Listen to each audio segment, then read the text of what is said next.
Baby Mochi ni Pauline Luna at Vic Soto, kinagiliwan muli ng publiko. Cuteness overload na naman ang ibinahagi ni Pauline Luna na video ng kanyang anak na si Mochi sa kanyang Instagram account.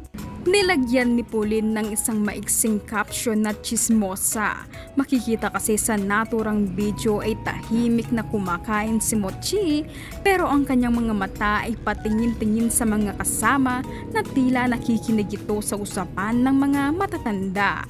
Ang cute ni Mochi, talagang nakikinig ito sa usapan ng mga matatanda.